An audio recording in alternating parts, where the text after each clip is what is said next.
Ah.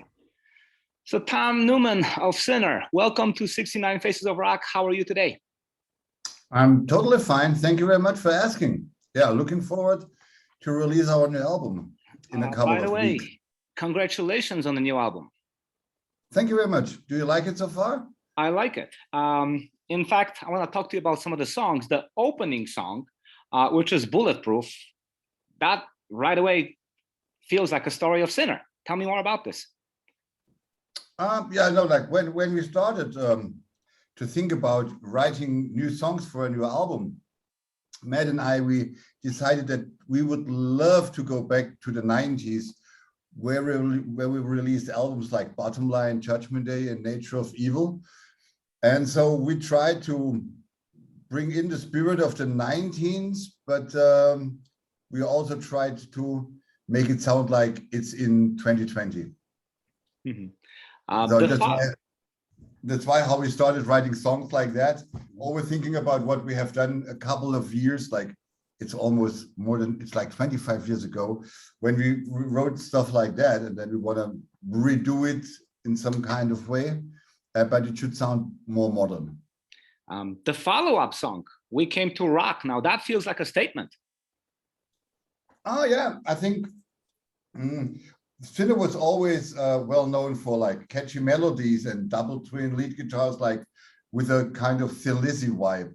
But we were also like well known for writing hard riffs, heavy riffs, and rock riffs. So we're like we can do everything, like writing like ballads or like blues numbers, and then we can go like just like AOR kind of music, and we can also do like heavy music. So we're in the business for 40 years right now, and I think it wouldn't make any sense if we would play the same music over and over again. Then I think we will bore our fans.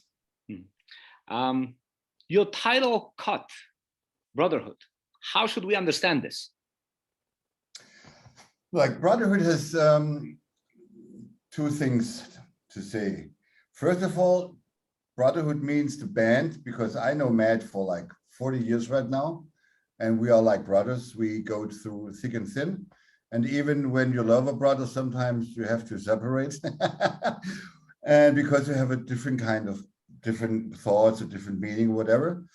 And then also like Matt and Marcus, the drummer, they play together or still play together in a band called Voodoo Circle.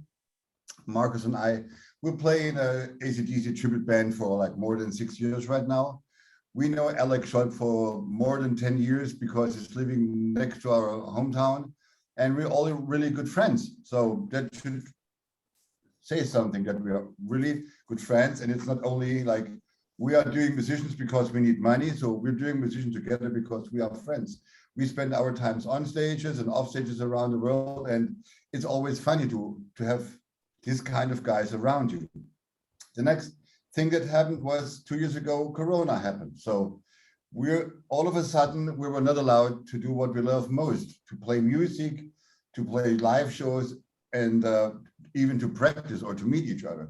So it was some kind to like a gathering. We have to gather together and just to survive this thing. So we decided, okay, let's record an album and help all our friends. So we went into a studio of our live mixing guy and tour manager, Basi Röder. So he could earn a little bit money. So we went to Jakob Hansen, the guy who mixed a lot of albums for Primal Fear and Sinner already. So he could mix the album as well, and he can earn some money. And then we asked our friends if they would like to join our album and sing some stuff or play some keyboard on it and all that stuff. So we really tried to make it like feel like a brotherhood, so that we will care for each other, and that what's the title all about, you know, like being there for one another if she needs help. And yeah, and that's the feel I get out of it. I think my favorite song so far has to be Last Generation. Yes. Tell me more about that one. Last Generation was like one of the first songs we started to write. And we came up with the idea to make it like a long song, like like an epic track with an orchestral part in the middle and double twin guitar. And we did some songs in the 90s, like Nature of Evil or Question of Honor already. So I think it was time after 25 years to bring out a new track. And lyric-wise, it's about the last generation, because we have to feel that if we don't take care about our world and everything that's coming up right now with the war in Ukraine and all the pollution, all the stuff, maybe this will be the last generation. So we really have to take care about our planet and everything that's going on. So when did you begin to work on this record? Sorry, once again? When did you begin to work on this album? Matt and I, we sat down in September, October 2020 in his kitchen, and we started to talk about writing songs for a new album. And then we came up with the idea to go back in time and to write songs like in the 90s. So I think we started the songwriting process in October or November, and we were done by end of February, beginning of March, like 2 or 3 months, we wrote the whole album. And then we all started to get everything together, and we booked the studio for May, but we needed to postpone the recordings till October. Mm-hmm. But it was pretty quick, we wrote like 10 or 11 songs in between 2 or 3 months. Did you experience any challenges while recording? Sorry? It's sometimes you're on and off, that's why I need to ask. Did you experience any challenges when recording? Yeah, because the most challenging point was that normally Matt Sinner, the bass player, singer, and owner of the band, he's responsible for the whole production. He's producing it, and he's writing a lot of songs, and he's organizing everything. But in May, he got ill, and so we needed to wait. And then I got a call from him, and he said, I cannot do it because I'm ill, and we need to finish the album. So I will trust you. Please organize everything, go in the studio, record the drums, record the guitars, and do all the stuff that's necessary to finish the album. So that was a pretty challenging time for me, because I've never done that before. Normally, when I record stuff for Sinner or Private Fear, I'm just a humble guitar player who comes in, plays guitar parts, and then leaves the studio again. Mm-hmm. But this time I was really responsible in booking studios, booking hotels, booking flights, listen to every drum beat in the studio and checking all the guitar files. And then I went into the studio together with Alex to do the twin guitar stuff and all the lead stuff. And it was a really productive and creative time. And we have also a lot of fun, I have to admit. But it was really challenging, like all of a sudden you have a lot of weight on your shoulders because you need to finish something that normally someone else is doing. Mm-hmm. And that was the most challenging part of the recording. And how is Matt doing nowadays? He's doing really good. He has a speedy recovery. I visit him at home on Sunday. He's doing pretty good. But now he's back on rehab, but I think that he will be finally at home, probably in 2 to 4 weeks, and then he will stay there. Mm-hmm. How do you manage to be in both bands at the same time? Because you're doing Sinner, you're doing Primal Fear. How do you manage your time with that? That's pretty easy, because Matt is also involved in both bands.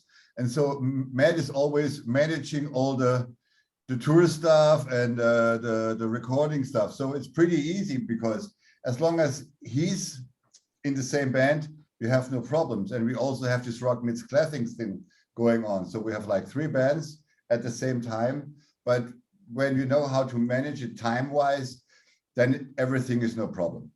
Mm-hmm. When it comes to touring, how much touring is Sinner doing for each album when you release one?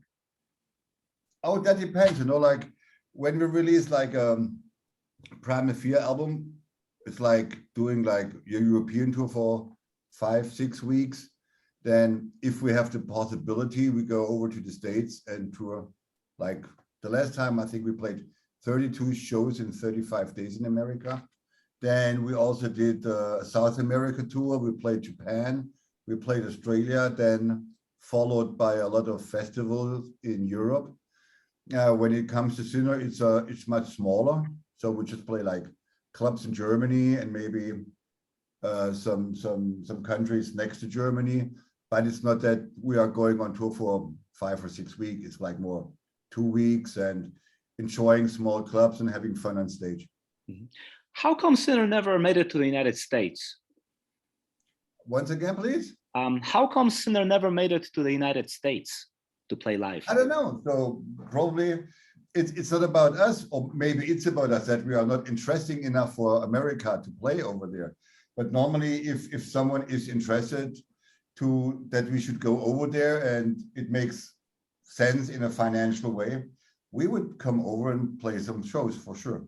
Mhm. I think that we played 2 shows, I guess, with Sinner in America. There was one festival in New York together with Status Quo and some others, but it was long time ago. Mhm. When you joined the band in 1992, right? Which band? Sinner? Sinner, right. The band was already about... I joined Sinner in 1988. Okay. The bio actually shows you as 1992. So when you did join the band, what do you think you brought with you to the band? The thing was like, I had my own band back at this time, but I knew Sinner already. So we have the same favorite pub, so we hang out and we had a couple of drinks together. So I knew Matt for 2 or 3 years before I joined the band. And I had my own band and we won a competition. And so we won a demo recording. So we went in the studio and Matt was producing the demo. And we had a song on the demo called Everybody Needs Somebody. It was like a ballad. And a couple of months later, Matt called me and said, oh, we are going to record a new album with Sinner and we need a ballad. And I thought about if we should record your song, if that would be possible. And I go like, yeah, for sure. Go ahead, record a song. That was Everybody Needs Somebody on the Dangerous Charm album. It was released in 1987, I guess. And by that time, there was like Matthias Deed and Andy Susemil in the band, but both guitar players left to join Udo after Udo left Accept and formed his own group. And so Matt was in need of new guitar players. And so I got asked in December 1987 if I would like to join the band. And yeah, I did a rehearsal with them. And then I was the new member of the band. And I played my first show in January 4th, 1988. And yeah, that's how I can remember my beginning with Sinner. And I think being a guitar player for Sinner is pretty simple because Matt and I, we have the same taste when it comes to music. We love the same bands. We love the same musicians. We love the same singers. So it's pretty easy, even if we start writing songs or stuff like that. It's really a good combination. And there's like a strong bond when it comes to these musical terms. I told you about some of my favorite songs of the new album. What are some of your favorite songs? That's a hard question because, you know, like when you start writing songs and then you listen to them over and over again, and then you start recording the songs and then you have to mix the songs and then you listen to this mix and to the next mix. And so before the album was released, I probably heard the songs 1,000 times. So, and it's not really easy to pick a special one because when you write a song, it's kind of your baby. So it would not be fair if I said like, oh, this is my favorite song and I don't like that one, or probably I love this one and I hate that one. But when I listen to that album, it's always like, okay, there's one time that's my favorite song. 2 days later, I have another favorite song, or 2 weeks later, I have another favorite song. So it's not like I cannot pick one song or 2 songs. So because there are a lot of songs that I really like. And I guess it depends on my mood, which is my favorite song on the album. Got it. Well, I'm going to hit you with one more song. I love this song because it has such a great Tin Lizzy vibe to it. It's 40 Days, 40 Nights. Okay. That's a funny question because we were on tour with Sinner a couple of years ago, and we got supported by a German band called The Unity. I don't know if you ever heard of that band. So Michael Herré, the drummer of Gamma Ray and now the drummer of Primal Fear, he founded this band. And he has a guitar player called Stefan, and he's a really, really nice guy. And we became friends on that tour. And we were in touch all the time, and we wrote and we called and we met all the stuff.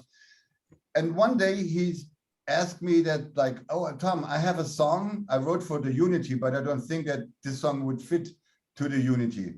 Would you like to have a listen? And maybe if there's some idea for Sinner, probably you could take it. So he did send me the song, and I had a listen, and I go like, oh, not probably the thing for Sinner, but then I sent it to Matt, and as long as Matt listened to that song, I thought about like, we could do it like a Thin Lizzy song, like Phil Lynott and John Sykes it with Baby Please Don't Leave Me. And so we came up, we sped the song up a little bit, and we make it more catchy with the melody lines and all that stuff, and we change here a little bit and there a little bit. And then we had a finished song, and then I sent it to Stefan. He was like, wow, what the fuck have you done with my song? It's brilliant. It's fucking amazing. I really love that song to be on an album. I would really be proud of. And that's why we recorded the song. But in the beginning, it was like a kind of an idea from a good friend of ours. And as you probably might know, that Matt and I, we are huge Thin Lizzy fans, and we always have this Thin Lizzy double lead vibes in our songs. Excellent. I love the song. And staying on topic of number 40, this year, it is the 40th anniversary of Sinner.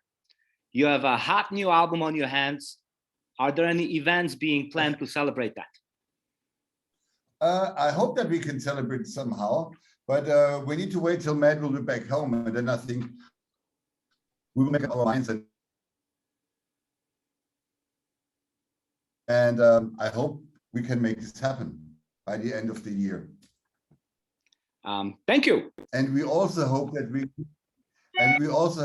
can go on tour and to play a couple of new songs to our fans. That would be awesome.